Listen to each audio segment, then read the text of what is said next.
Welcome to Sports Management Podcast, where you will hear interesting sports management professionals share their stories, experiences, and passion for the sports management industry. I am your host, Marcus Philipson. Welcome to episode 149 of Sports Management Podcast. If you have ever learned anything from this show, please show your gratitude by subscribing to the podcast in your podcast app. And if you feel extra generous, leave a 5-star review. This will help the show grow, and the bigger the show, the bigger the guests. Thank you. Today's guest is Josie Traberg. She's a researcher, PhD student, researching environmental sustainability and communications in sport. She's also a strength and conditioning coach and a former pro basketball player who also competed in weightlifting. We spoke about her journey from collegiate athlete and student to social activist and fitness professional. Get ready to learn about greenwashing and the use of buzzwords, how we can go from climate knowledge to climate action in sports, how downscaling mega events can help the environment, how stem cells helped her recover from a serious ACL injury, about her experiences from living in the US, and much more. Josie Traberg, welcome to the Sports Management Podcast. Thanks so much for having me, Marcus. It's really exciting to be here today. It's my pleasure to have you on. And first time I heard about you, we were on a panel together at my former university. We talked about the communication and marketing with regards to sustainability. And for those who don't know you, you're a college athlete turning PhD student, a social activist, fitness professional. So can you tell the listeners a little bit about yourself? Yeah, that's a handful. I have many titles and I wear many hats, and I take lots of pride in that. I've been playing basketball my whole life at a high level, both college basketball in the US, played in the Bucks and WBBL in the UK, and also in the highest professional series here in Norway, which is where I currently live. I'm born and raised in Norway, but the American accent gives it away that I spent many years in the US. I was there for 10 years. Originally just to do an exchange here and study, and that turned into 10 years of playing basketball and studying. Have my bachelor's degrees from Regis University in the US, in Regis is in Colorado and Denver, and actually in peace and justice studies and international development work. And then segue into a master's in sports coaching, worked as a strength and conditioning coach for many years in the US, and was very invested and worked heavily in the sports industry there in the performance part of it. So working with athletes to get stronger, faster, and jump higher and those things. Stuck with that for many years, but then started to shift over into the sports management sphere and have a second master's from Loughborough University. And it's a mouthful. It's in sports management, international politics, and development. I might have butchered that, so apologize to Loughborough and Richard Giulianotti, who's the lead program director there. But a great master's program. Really big shout out to Loughborough for that. So anyone interested in sports management and not sure where to go, big fan of my alma mater for that. So yeah, that's a quick run up, but started with basketball, and here I am now researching at the Norwegian School of Sports Sciences, and I'm researching environmental sustainability communications in the sport industry and what that looks like. That's really interesting, and an avid educational background there from your side. And can you talk a little bit more in detail, because your PhD studies is really interesting on that topic, is such an important one as well. Yeah, so I'll take you guys kind of back to where that started. I was very fortunate that my bachelor's degree in the US at Regis University was very focused, and this was I started there in 2014. It was already back then a very big focus on environmentalism, really, and the environment. Now that's very particular perhaps to Colorado, and there's this closeness to nature there. We were just at the foothills of the Rocky Mountains. We did a lot of outdoors work and outdoor stuff actually in my bachelor's. There was a mandatory environmental studies course for all bachelor students. Quite interesting. So already there, I became very aware of just the climate impacts and everything that was currently happening to our environment. Unfortunately, the shortening of the skiing season, I'm an avid skier, big powder hound. And back then is where that awareness instigated for me. And then actually it was when I was at Loughborough University, I was invited to represent the university at the Sports Pro Hackathon. And through that, started listening to lots of podcasts with Dr. Maddie Orr on climate impacts and climate vulnerability in sports, and started to really understand that connection between sport and climate. So I binged in a month. I binged anything and everything I could find that Maddie Orr had been on, and really anything else on environmental sustainability in sport. And a few months later, I was suggested to apply for a PhD position at Loughborough, London. Unfortunately, I ended up not taking that position. It just didn't work out just with life. But then a similar position was open here at the Norwegian School of Sports Sciences a couple of months later. This was in 2022, 23. And I was actually able to shape my own PhD project. So at the time, I knew I really wanted to look at this connection between sport and the environment and these impacts, the interconnectedness there. And always had a very big interest in marketing and just how good marketers are at communicating and engaging consumers, and how marketers get us to buy things that we didn't really know that we needed or wanted. And so it was through that I started understanding and learning more about greenwashing and environmental sustainability communication specifically. So I was kind of fortunate that I was in a position to shape my own PhD project, both originally with the position that was open at Loughborough, and then take that with me to the Norwegian School of Sports Sciences and continue to develop that.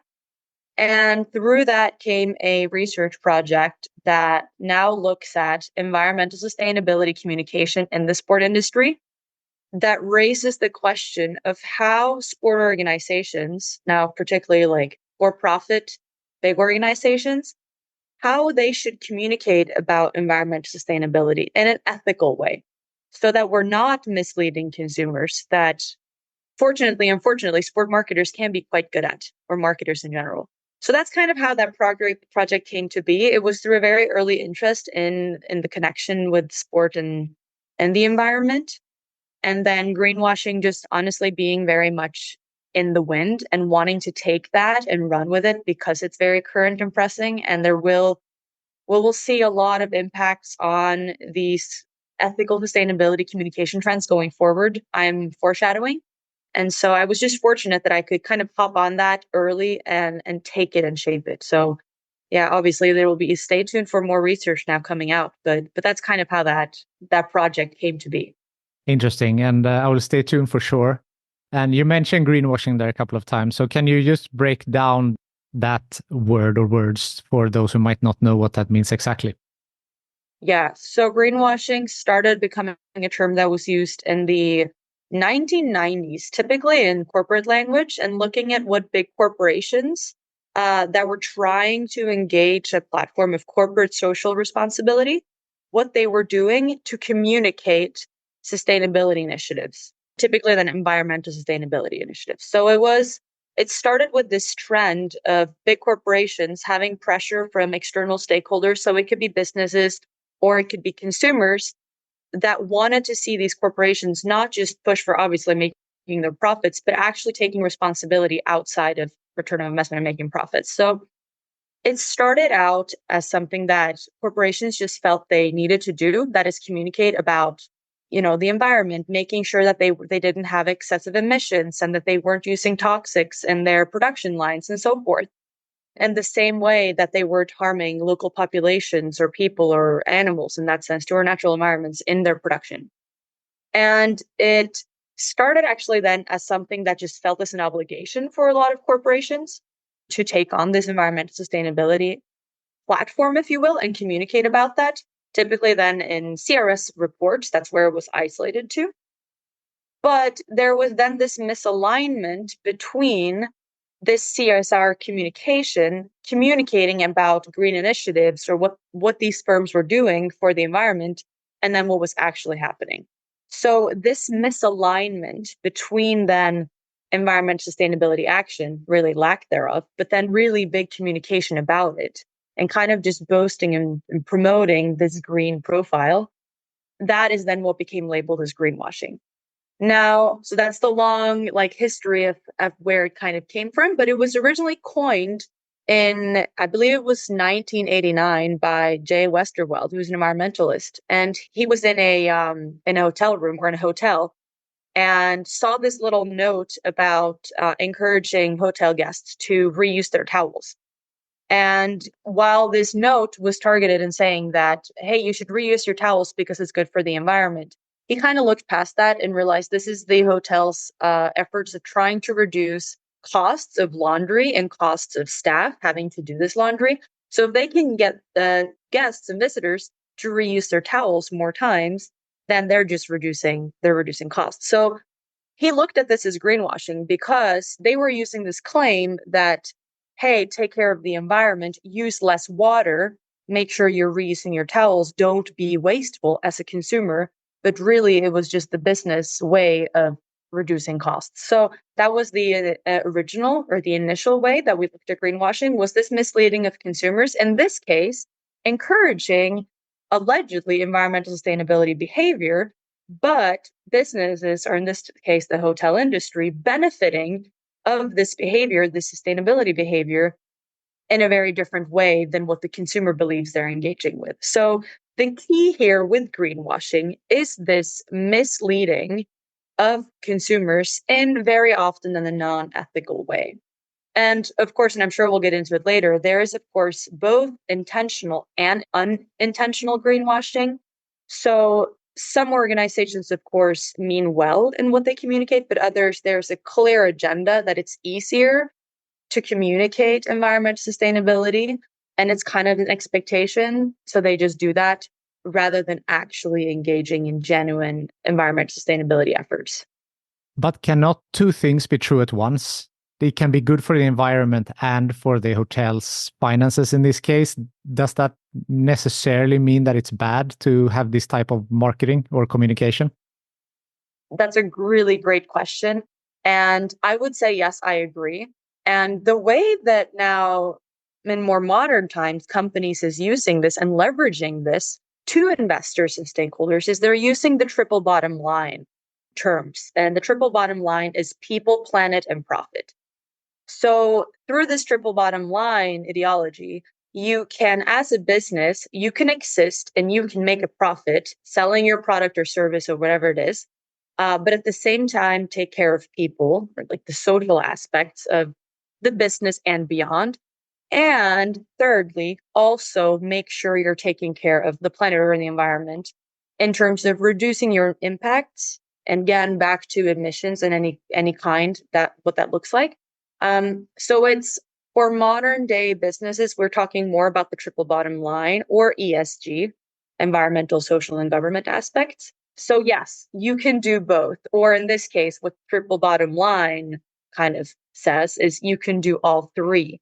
And that is what's becoming now the more modern organizations and corporations we're seeing. They're really hammering down on this triple bottom line to justify that it's okay to make a profit because we are also mindful of the natural environment, of people and our surroundings. So yes, you can do both, but it just, in this case, the way Jay Westerveld interpreted back then was that they weren't being transparent about what the intentions were. So in that case, that note in the hotel rooms back in the day, perhaps, or still today, should say, we want to reduce costs of laundry and staff, and we also care about reducing water usage and taking care of the environment. So help us do both. Now, consumers might be less interested in making sure that the hotel industry and hotels are saving costs on staff and having less staff. Hotel guests might not be that interested in that. So it just depends on how effective that message would be to the consumer, I would say. So there are also some like buzzwords, I would say, around the communication and marketing for sustainable efforts. So for example, carbon neutral or carbon zero, net zero. Are these considered greenwashing as well? And what would be a better term to explain these type of actions? Yes. So they are absolutely buzzword in the sense that that's what we're using these days to attract attention. Again, to demonstrate, and I say we, I mean these businesses and corporations or even sports teams, right? They're using these buzzwords to demonstrate that they are with the current shift, or they're in this green transition. So you use things like saying that you're carbon neutral, which quite frankly, we need to stop doing, because nothing can actually, by definition, be carbon neutral. Considering that everything around us exists of carbon atoms, nothing can be carbon zero or carbon neutral. So carbon is here, carbon exists. We can't get rid of it. But of course, we could talk about trying to reduce the overall emissions of a company. But yeah, so looking at these buzzwords, eco-friendly, green, pro-planet, all of those, just using those words without any substantiated action that can be traced to you actually measuring and reporting on your environmental sustainability initiatives, that is greenwashing. So yes, these terms, just using them and throwing them around, which unfortunately is what's happening a lot today, that is in many ways greenwashing. The organizations use these words, I assume, because they can. There is no big legislation around it. So how can we embed the sustainability into the sports governance? Yeah, that's a really good question. So, and a good statement for that matter. So they're using this language and these buzzwords because they can. Because like with anything that's a new trend, and being green is a new trend, in the same way that adopting and using the pride symbol and the pride logo every year in June during Pride Month, that's also, unfortunately, for many companies, is just a trend. And they're actually not doing anything substantial outside of throwing up that LGBTQIA flag that month. It's the same way with the green stuff. So right now, this is all guided and based on trying to recommend best practices. And the organizations that have sustainability staff that are aware and educated, they're arguably doing a little better job here and there, because they can kind of hold the reins on what communication, what's happening with an organization, and what words do we use. But there are really no guidelines, no directives yet. It's just there's a myriad of suggestions out there, and someone working in marketing in a sport business could go online and Google like what's ethical and transparent and what's okay to say. But I do believe that actual strict guidelines and regulations, considering this has to do with climate change and, quite frankly, like the future generations and the livelihood of our planet. So this is quite serious.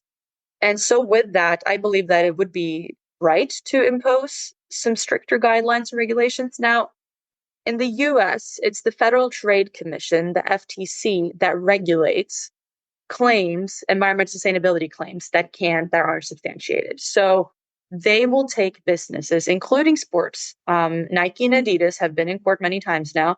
They will take them to court case by case if situations of unethical marketing on the green spectrum, if that's detected. But it's seeming like in the US, there won't be a law that's going to regulate greenwashing, but the FTC will continue, and they're supposed to now update a new guideline, if you will. Now in 2024, it's been projected. The last one's from 2012, so it's been some time. But they're projected to update just guidelines on how to do ethical green marketing. They're supposed to update that now in 2024. And the same thing is happening in Europe now with countries in the European Union. So there is a new green claims directive that's going to be put into play or in action now. And it's looking like at the end of, I believe it's 2025. I could be wrong. It might be 2026 actually. So don't quote me. But in the same way, that's actually going to halt the use of buzzwords. That means that organizations can't use things like eco-friendly on their product labels, or just say that their organization is eco-friendly. You can't use things like pro-environment or good for the environment, because it's really difficult to substantiate, to demonstrate that those claims are true and real. And it would require a lot of really detailed reporting and counting of your emissions. And organizations, honestly, like most aren't there yet. So what that's going to do then, specifically then in the European Union, is probably put a big fat halt to all green language. But that's probably just going to be a little while before they figure out ways to communicate. And we don't know yet, and research doesn't tell us if that means that they will just invent other words, or does it mean that they will actually become more ethically inclined in the ways that they communicate about environmental sustainability. We don't know yet, and the research isn't saying anything yet because that research still would have to be produced and someone would have to look at that.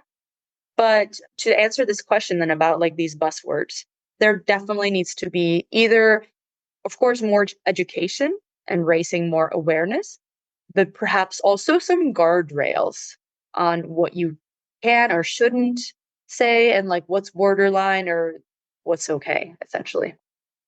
We are getting closer to the Paris 2024 games, and you talked about the People, Planet, Profit. So they will be the first gender equal Olympic Games. So they have taken the people part of the sustainability in the games. On the other hand, I was speaking to Åsa from the Swedish Olympic Committee, and we talked about that Sweden did not win the 2030 election, and that France might have to build ice rinks in summer cities and so forth. So how do you see that these mega events like the Olympics, FIFA World Cup, how good are they at improving their sustainability, and what more can be done? I think it's really important to recognize that the nature of the sports mega event, just in and by itself, is never genuinely going to be sustainable. To date, there are, of course, you could argue sport events that are more sustainable. There's a big difference between hosting a local 5K running event where just participants show up, they run 5 kilometers.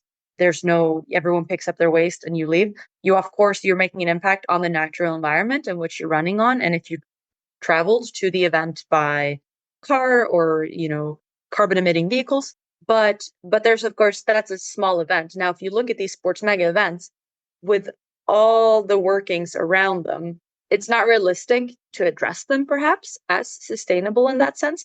But of course, I do appreciate that there's such a heightened awareness and so much scrutiny around the Olympics specifically that they're trying. And this is not an original thought by any means, and there are several researchers that address this, and that is this idea of descaling or downsizing the Olympics. That's a brilliant way to perhaps make them more sustainable, not 100% sustainable, because that's going to be very difficult, not possible, but by downscaling either, of course, the amount of competitors that can be in each sport, or perhaps even, which would be very unfortunate, taking out some sports. It would be possible to downscale. Now, I'm not going to get into the logistics of how do we physically do the descaling. That would be a horrible selection process.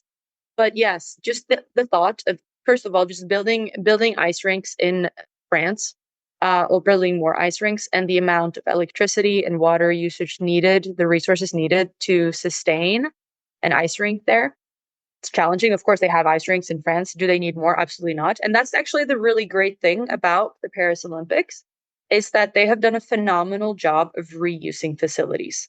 So to date, there's only one new facility that's been built, and that stands in great comparison to previous Olympics. If you look at the Olympics in Beijing, or even if we go outside of the Olympics and we look at the World Cup in Qatar, where there was really no event facilities available that could fill enough spectators for a World Cup, they have done quite a good job of this in Paris. And that does differentiate the Paris Olympics from former Olympics, indeed. But it still doesn't make it sustainable. Of course, you can really promote and talk about that. It's a great thing that we've gotten to there being an equal amount of female identifying and male identifying athletes in the Olympics. But again, that just becomes then one little label, something that's really promoted. And they run with that and use that a lot. And then, of course, a lot of other things are then disregarded or not communicated about. So again, it becomes very selective in how we choose to talk about sustainability. Yeah. Of course, descaling is one thing, but everyone can do some things. And I believe sports generally and is really important. And you do as well, I assume, since you have been involved with sports in a big part of your life. So one thing is like from climate knowledge to climate action. So for us, we are not the IOC or the FIFA. Us who participate in sport and is around sport, what are some things that we can do to help make it more sustainable? Yeah, I think that it is what you say. It's this transition from knowledge to action. And I think that our responsibility, one, as people who participate in sport, but in this case, also as sports managers and people who are now becoming more aware of these matters, of issues around environment, sustainability, but sustainability on the broader spectrum too in sports. I think our biggest responsibility and what we can do is to talk about this. Like, dare to have these hard conversations. Some days I'm exhausted. I have these difficult conversations with people who don't understand and who thinks it's problematic that sport has to take on the responsibility of dealing with environmental sustainability matters. Why should sports communicate about recycling? Like, that's a very common question I get for people who perhaps don't see this the same way. But it's daring to take those and have those conversations. And then, of course, being educated enough to where you can have those conversations. But it's not about lecturing people. It's about making it seem real and impactful and putting it in a context where it seems relevant to them. Of course, I do a lot of times emphasize like thinking of future generations, but also giving people examples of like how they have felt the impacts of climate change in their own lives. Here in Norway, using the example of like that we don't have snow certain areas for skiing, like that gets everyone worked up. So that's an easy example, of course, in this cultural context to use. So I think using context that's relevant for where you are, it's important. And then also, honestly, just leading as a good role model, like making sure you are actually doing the job of recycling. I know people say, yeah, but it doesn't matter because I'm just one person. I don't believe in that. I think if everyone can actually get to a place where we're really taking care of plastic waste, little things like that, and actually people are mindful of what are you purchasing, what is the goods that I'm purchasing, what is it packaged in. If we can actually become all mindful of that, I honestly believe it's going to make a difference. Now, that being said, that doesn't help the fact that we're still extracting oil and gas and we're still burning fossil fuels. And quite frankly, that's one of the biggest things that needs to change. And it doesn't help that, and I'll use the example of Norway again, it doesn't help that the Norwegian petrol company Equinor, which is government owned, it doesn't help that of course, they're greenwashing in many ways. It doesn't help that they're really proud and boasting their, I believe it's 1 to 3% investment in renewable energies. It's 1 to 3%. We need that number to be, quite frankly, at the end, it needs to be 100. So it's, of course, also actually putting pressure on local governments, elected officials, and voting. I'll continue to use the Norwegian example. I know it's the same in Sweden, and I know it's happening more and more across Europe now, but it's actually that parties with a green profile, political parties, are getting more public votes and they're getting more positions and more representatives in the House of Representatives. Little things like that in Oslo, for instance, here in Norway, that's helped us reduce the amount of parking spaces in the city center. And by reducing the amount of parking spaces in the city center, people actually can drive their car when they go into town. People are taking public transportation instead because there's literally nowhere to park. And the more people here, now this is very specific to this city, and Norway and Oslo is unique, but I know it's the same in many other Swedish cities, for instance. The more people you get taking the public transportation, the better air quality we now have in the city center, and the more space we now have for green recreational areas. So it's been an incredible shift that's happened here over the past couple of years, and I know it's happening many other places. And that's honestly just by people voting, people showing up on voting days, going to the polls and voting for a green or progressive party that actually has a developed profile on environmental sustainability initiatives and sustainability initiatives in general, really. The Nordic countries, as a rule, do a quite good job, I would say, with this. If you compare, but like with the public transportation and so forth. But then in the US, they don't have the same type of public transportation as we do here. Of course, it's not always easy, but I believe that everyone can still do something. Correct. Yeah, it's very important to emphasize that these conversations and educating people, that's where my answer started there, is that the more we can recognize that these conversations need to be held in cultural, environmentally specific context, I think we can get further. And that means that I won't be enthused by or inspired by the same language or initiatives as someone perhaps in Southeast Asia, someone in New York, someone in Texas. And that, again, if we just look at New York and Texas, it's in the same country, but there's people there that they have very different motivations of why you should make environmental sustainability initiatives. So you have to figure out how to communicate based on context. But we need to educate people. Everyone needs to pull the load. But of course, recycling alone, yeah, it feels like it's perhaps meaningless at times, but keep doing it, honestly. And just because at the end of the day, we're all hypocrites. I fly, but I also recycle. And I don't recycle to feel better, but I also do it to make sure that I can lead us a good example. And now I'm the recycling police in my household and within my friend group. So I make sure everyone recycles if we go on a trip together. As now I'm using the recycling as an example, but it's just such a simple step. The next one, of course, being actually to try to reduce the amount of red meat you're consuming, considering the carbon impacts and emission impacts of eating red meat. Choosing to bike somewhere if you can instead of taking your car, switching to an electric car instead of using a gas car or diesel car if possible. Those are all really, really important individual measures that I hope more people will be taking going forward. No, that's great advice for something that every single person can do to help out. Something else that you want to mention, I want to, go through a little bit your career journey, but something else on these topics before we move on. Yeah, I mean, obviously, it's like for me, pushing a button when you ask me about these things, and I will talk forever. But I think speaking then directly to someone either interested in going into sport management, someone who's starting out in this, someone who's at the beginning of their career in sports management or in sport marketing, or looking at that, it's making sure you are thoroughly educated on environmental sustainability and the broader spectrums of sustainability, because your job will or should include some of those aspects. And if you come into a new position, you are going to separate yourself as a candidate if you are really educated on those areas. And with that too, then daring to actually speak up and being that person within an organization that dares to say something and push for those changes. Now, of course, it is difficult to be the only person within an organization, which is what's happened a lot with sustainability managers in bigger sport organizations, is that it's just them in an isolated department or in their own office. And then how are they supposed to push for change? But it's a start. So for people who are at the start of their career, make sure you're educated. Make sure you're taking environmental sustainability courses, education. Make sure you're reading. Make sure you're learning.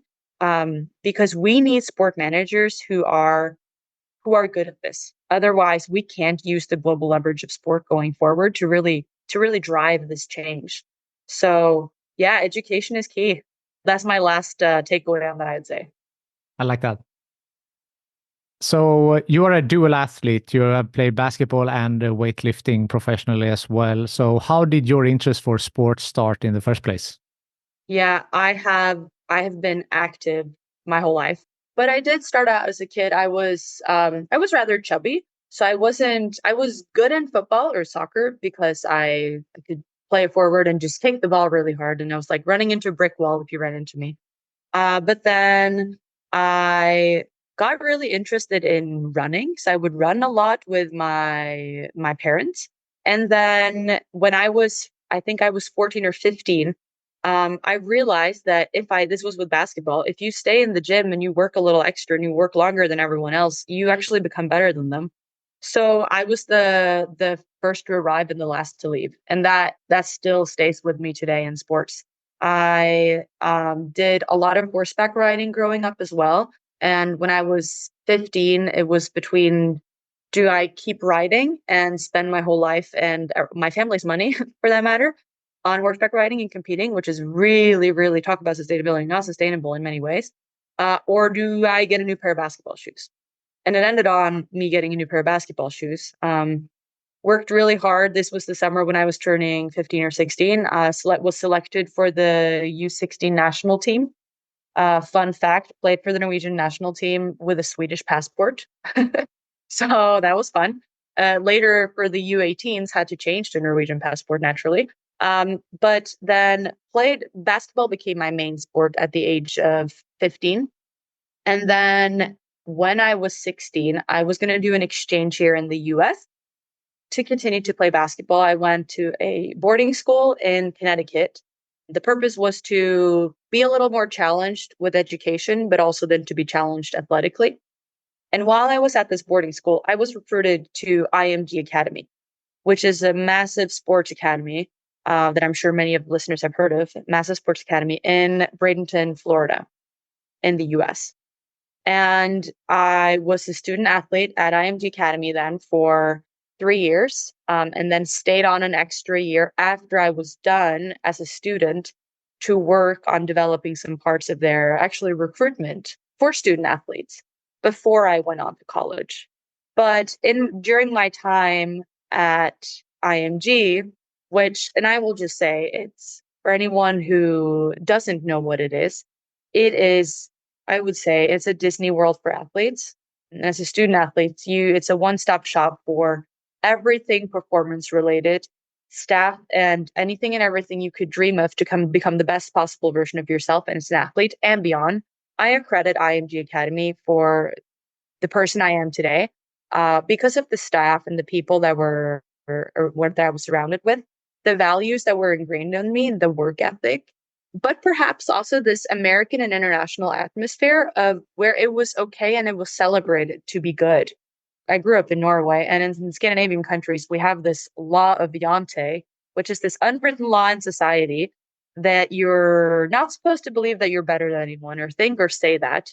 Now, this probably makes me sound like I'm not humble and I'm very cocky and not afraid to be good at things. But I realized coming to the US that everyone was good, and you were expected to be good at everything, and you were expected to excel both in sports and as a student, and then in extracurricular activities, in volunteering, engaging in different student leadership roles, and so forth. So IMG Academy was a very, very impactful place and a big starting point. While I was there, I was selected to be a part of a student athlete group that was working with the United Nations on their, at the time, platform for sport and development and peace. Unfortunately, it doesn't exist anymore. But at the time, it was again looking at the ways that sport can be utilized as a development tool. So I guess I should have prefaced when I talked about how I got into sports and, you know, sport is a tool for social change, really. That started back at IMG Academy. There was a whole summer that I was a part of this United Nations program with student athletes from all over the world in different leadership roles, major impact. But I will say I have been injured quite a bit of time during my athletic career and playing basketball. We trained twice a day, and I've trained twice a day since I was 15, probably a little earlier than that too. And that's a skill session of basketball a day, and then a basketball team practice, and then maybe a strength session as well. Now I have recently retired just a few months ago, but I still actually stick to that routine because I think it helps me stay focused and productive. And I do think that's one of the big skills that sports and basketball particularly has taught me is actually to be disciplined. And I'm always amazed at people who haven't done team sports in their life, them missing out on the unity, the sportsmanship, the camaraderie, and like this idea of working and solving problems together. I think especially this problem solving skill that you learn from sports and team sports that I'm very, very grateful for. But yeah, so I was at IMG for many years. And then while I played college basketball at Regis University, which is a Division II school in the Rocky Mountain Athletic Conference, I would still travel back to IMG Academy every summer to train and to coach. So that's where my basketball coaching career kind of took off. And I have been coaching. This was back when I was 19. Now I'm 30. Ever since, I have been coaching and involved in some form of either basketball coaching or strength and conditioning coaching. This summer, I'm coaching a U18s national team for Norway. Previous years, I've been coaching the U15s and U16s. But in addition to basketball coaching, I also became certified and educated as a strength and conditioning coach. So when I moved to Colorado, I started coaching strength and conditioning at various strength and conditioning businesses and different gyms, essentially. and have been very fortunate to help develop many athletes to reach their national or regional goals, whether it was then specific sports like soccer, basketball, tennis, golf, and track and field. But also, I've worked with a lot of Olympic weightlifters. And here's where this Olympic weightlifting comes in. Now, and I'll preface, I was never professional in Olympic weightlifting, but I did compete at a high level. So the professionalism is purely on the basketball side. But Olympic weightlifting definitely made me a better basketball player. Basketball, in no means, made me a better Olympic weightlifter. Those two are not directly, they don't directly benefit each other. But I really struggled with Achilles injuries while I was playing college basketball in the US. So after 3 years of playing college basketball, I unfortunately had to take a break. And a couple of months in of just kind of regular gym going, a friend of mine suggested you should try CrossFit. And I said, I don't think my Achilles in my body can do that impact, but I am very interested in getting better at the Olympic lifts, which I had been exposed to throughout my whole basketball career, because that was a very natural part of our strength conditioning program. So I started Olympic weightlifting at a local weightlifting gym in Colorado. And then that became my new basketball, if you will. At the time, I couldn't play basketball. So I did weightlifting very focused, very intently, and competitively for 4 years, and then made it back to basketball. This was back in 2019. And then now from 2019 to 2024, I've been playing again on the elite level in Norway at the highest professional level. So weightlifting actually was my way back into basketball at the highest level. And there was a major Achilles injury in there, 2 ankle surgeries, and then also a very unfortunate ACL injury. So the comeback to basketball at the highest level, actually, I never thought was going to be possible. And I had multiple doctors telling me that that probably would never happen. But I credit actually Olympic weightlifting very much for making that transition back. Wow, what a career. I like also how you say that they complement each other. But if we stay on the injury part, so you had a big ACL injury, as you mentioned, and you went and got some stem cells for that, right? Yes. So I love talking about this, and people are just usually mind boggled when I tell this. So my ACL injury, I believe the year was 2018. It was a very unfortunate boating accident. So this was in Colorado in the US, tubing, water tubing, being dragged in a, round tube after a boat. And unfortunately, the driver was driving very recklessly and having a kick out of trying to get off to fly off this tube, and flew off. We did. And on impact, hitting the water, probably from a drop of several meters, I hit the water in a really weird way and just felt that something was off in my knee. So the boat stopped and we were getting back on the boat, and I'm in the water just swimming. And I said, my knee's messed up. And I get on the boat and my knee just collapses. So I immediately knew that, yep, this is an ACL tear. I flew back to Norway because there's some really good ACL surgeons here. And I was set to get ACL surgery here, but I had to wait a couple of weeks for the swelling to go down.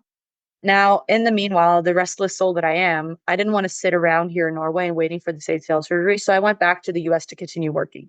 I was working as a strength and conditioning coach at the time, and I had several athletes who I felt were dependent on me for their development at the time, and who were in a really critical training phase going into some major regional competitions.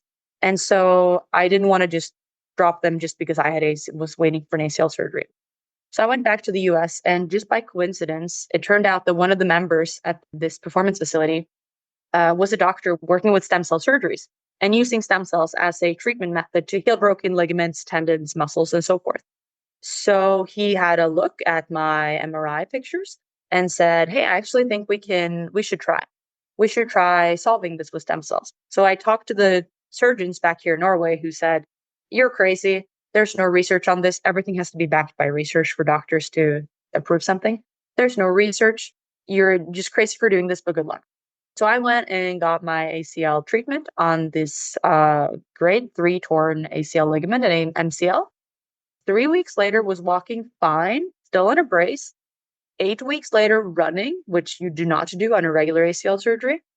And a couple of months then later, and I don't think this was more than 5 months later, I was back on the Olympic weightlifting platform and I was snatching at the time 70 kilos, close to 70 kilos, and clean and jerking 80 kilos plus after this injury. So not big numbers in the sense of where I ended up lifting, but considering 5 months after full ACL tear, that was just insane.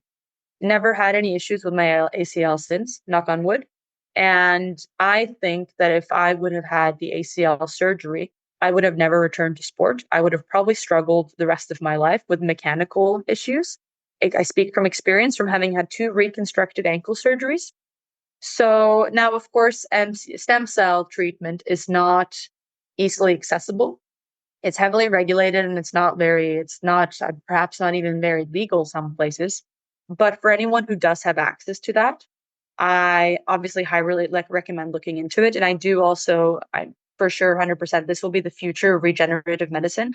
And it'll be the way that we're doing surgical repairs in the future, as opposed to inserting cadaver ligaments and cadaver tendons and so forth, or artificial tendons, which is what the custom is today. So for anyone looking at regenerative options for treatments, stem cells is the way to go, I would say. No, it's really interesting. And I've heard also like Joe Rogan has been talking about it a lot. And I think his mother was doing something on stem. He sent her to do stem cells as well. And a lot of people swear by it. And it's interesting to hear your story.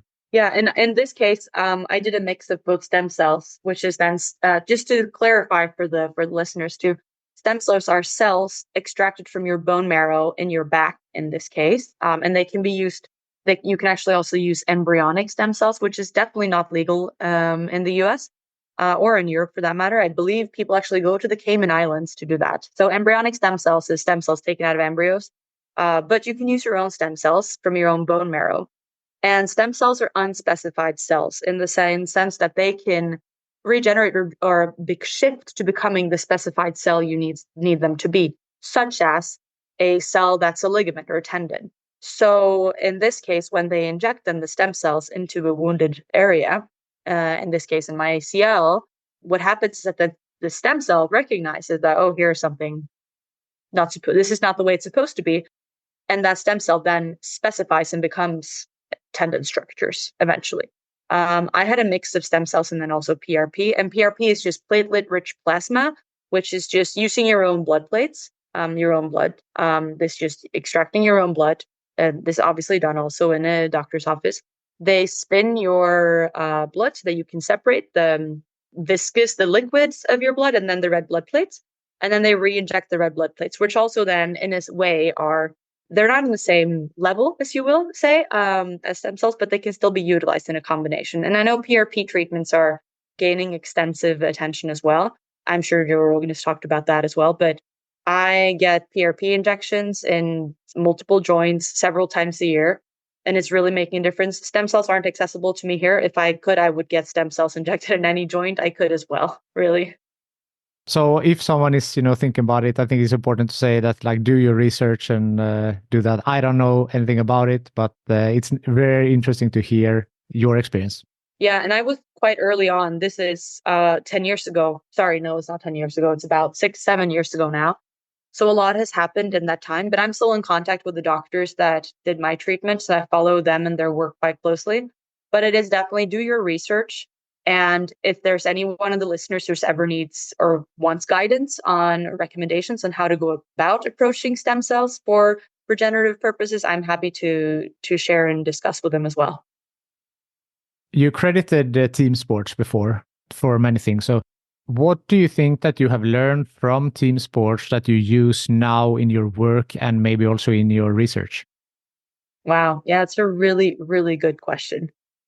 Most definitely collaboration and collaborating with people who you sometimes don't like, but you have to collaborate anyway and figure out a good way to go forward. In sports, it's all about obviously the next tactic, putting yourself and your teammates in a position where you can score and win the game. And if one person drops the ball, metaphorically, but also literally, you're screwed. So it's that finding out how to collaborate with people who you don't necessarily, for different reasons, you might not align with, but finding common ground. And then I think it's the second thing, and perhaps this is very specific to me, it's that giving up, it's not an option. There's always a way, and you can always work harder and try harder. I was never a talent in sports. The reason why I became really good at sports and the reason why I've become an expert in many areas within sports is just because I put a lot of effort and work into it. Now, of course, I have a very big passion and drive and interest, so I think that's a prerequisite. But being willing to spend extra time, in the case of basketball, for me, that was coming earlier and working on skills, staying later and working on skills, getting that extra weight room session in, making sure my conditioning was never. No one should ever question if I was in shape. No one should ever question if I was strong enough. And so in research and in work, to me, that's making sure I'm always prepared, and making sure I'm always willing to do the extra work. And I know there's always going to be people who don't do as much work as me. And I'm okay with that because it still speaks to my character, to my resilience, and wanting to leave a legacy wherever I go. And that's, I think, something that I've specifically learned from team sports is that people will think certain things of you and you will have an impact on different people. So make sure that impact is a good one. Make sure that people remember you for your work ethic, for your positivity, really. No, I think that's a really good point. And, nowadays, that's not the case every time. Maybe people are getting more comfortable. I don't know. Like Dana White from the UFC has this great quote that he says, if you're even remotely a savage, you will run everyone over. Yeah. Because, as you said, like nothing beats hard work and hard work beats talent. So I think that's really good advice. Yeah, I've of course always felt that quote very close to my heart, that hard work beats talent when talent doesn't work hard. Quite honestly, that is why I am where I am today. And it applies to anything and everything, whether it's if you're still in school and you're studying for a test, whether you're climbing your career ladder, whether you're writing a research paper, which is what I'm doing a lot these days, or reading or preparing a presentation, put in the work. And it's going to be hard and it's supposed to be hard. And that's kind of the cool thing about it. If it wasn't hard, everyone would be doing it. And quite frankly, it's 1% that end up becoming elite athletes. And that's because they're okay with the grind. They like the grind. And I think that could be applied to so many different areas. It's that I've just been fortunate that I found that grind through sport and now I apply it to everything.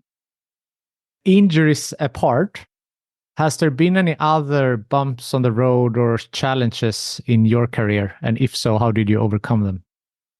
Yeah, I think the biggest challenge that I had was actually deciding what specific route within sports to take. So a couple of years ago, I was standing at this crossroads of deciding if I should continue into sport performance work and if I should do my PhD within sport performance and probably being in a lab looking at muscle fibers, looking at how do we develop faster, stronger, better athletes, or looking at the social and sociological and cultural aspects of sport, which is what I'm now doing in sport management.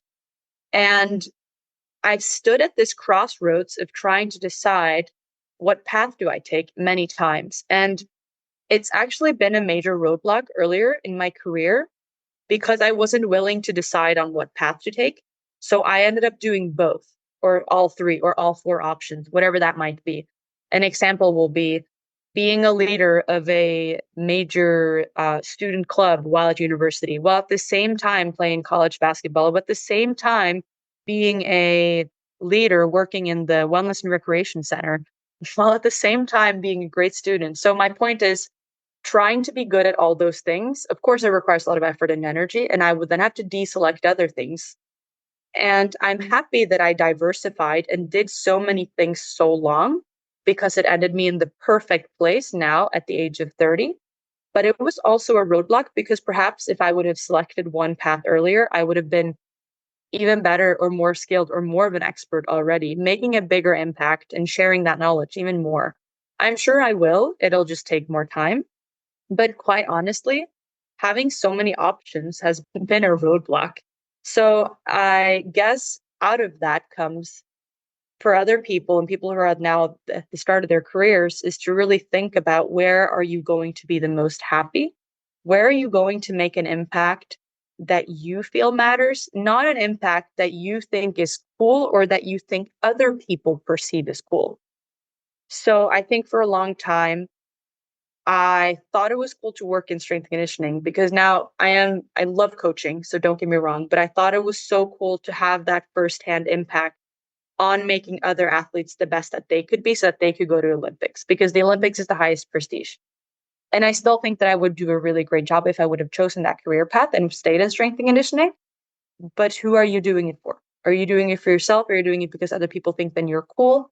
So I think daring to ask yourself those questions, what are you actually motivated by? And of course, people are motivated by different things, but having check-ins with yourself throughout the year, setting goals for what is your goal this year? What is your 4-year, your quadrennial, if we talk in Olympic terms here, what's your quadrennial goals? What are your goals for the next 4 years, the next 5 years, 8 years, and so forth? I think that's important. Otherwise, you're going to hit more roadblocks. And then I'll say that another roadblock is sometimes biting over more than you can chew, because you want to show that you can do everything. And at one point, which I now have, you have to make a decision and you have to decide that you're going to be an expert in that one area. But I do credit now being very comfortable where I sit today by doing very many different things in sports early. Yeah, I think you managed to bake in both the advice and the roadblock in the same answer there. So loving that.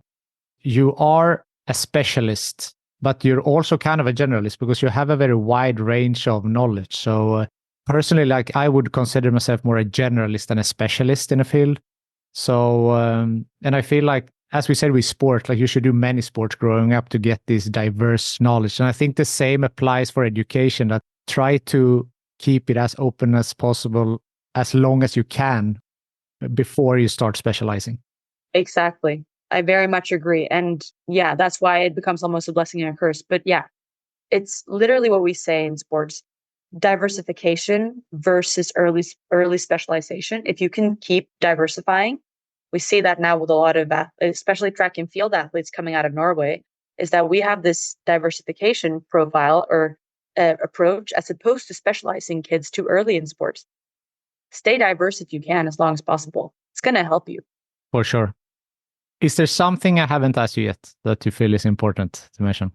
No, I mean, I feel like I've obviously, you asked me a question, I talk nonstop. So I do hope that listeners find some sort of coherence and a red thread in this, and that it is informative and interesting, and perhaps that it plants seeds of inspiration for listeners. I think your questions have been phenomenal, and I feel like you really opened it up so that I could talk about everything. I'm glad. So I definitely felt like it was a red thread, and, a lot of value and on different topics. So the great thing with this also, if there is something you can go back, listen to it again. I will do that, of course, while uploading it. So I've loved this hour plus that we have had so far. The final question that I usually ask is, who from your network do you think would be a good guest on this podcast? Oh, that is a phenomenal question.